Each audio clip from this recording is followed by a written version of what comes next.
नाज़रीन, बढ़ती महंगाई से ईद की खरीदारी भी मुतासिर हुई। ईद सर पर है मगर महंगाई के बायस ईद की खरीदारी ना होने के बराबर है। बाजारों में खरीदार ना होने के बायस दुकानदार भी परेशान दिखाई देते हैं। इस हवाले से मजीद मुलाहिजा कीजिए इस्लामाबाद से इमाद अहमद की इस रिपोर्ट में।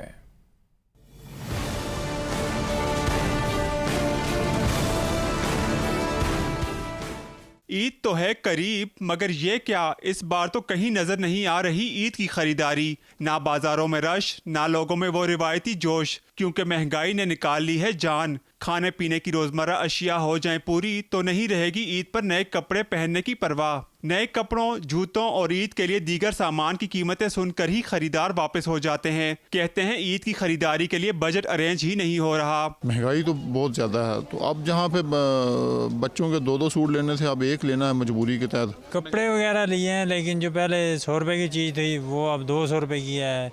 200 रुपये वाली चीज़ है वो अब 400 रुपये में मिल रही है। पिछले साल जो रेट था इस साल से 2 गुना बढ़ चुका है और हर चीज़ का रेट जो है ना वो अपनी दुकान पे अपनी मर्जी का लगा हुआ है। दुकानदार भी सूरत हाल पर परेशान हैं। कहते हैं आधा रमज़ान गुजरते ही तकरीबन ईद की खरीदारी हो चुकी होती है, ताहम इस बार लोगों को ईद की खरीदारी में कोई दिलचस्पी नहीं। रेट पूछते हैं, चले जाते हैं, इतने महंगे रेट अफोर्ड नहीं कर सकते। ग्राहक है नहीं, सुबह से लेके शाम तक आके बैठ जाते हैं। 50% जो काम है ना वो हमारा बिल्कुल डाउन हो गया। पहले काफ़ी अच्छा रश होता था, काम लोग आते थे, काम बहुत अच्छा होता था। शहरियों का कहना है हुकूमत ठोस इकदाम करती तो शायद ईद पर महंगाई से छुटकारा मिल जाता। महंगाई की चक्की में पिसी हुई आवाम के लिए ईद के कपड़े खरीदना भी मुश्किल हो गया। शहरियों ने हुकूमत से मुतालबा किया है कि महंगाई को कंट्रोल करने के लिए ठोस इकदाम किए जाएं। कैमरामैन इशफाक हुसैन के साथ इमाद अहमद, ABN न्यूज़, इस्लामाबाद।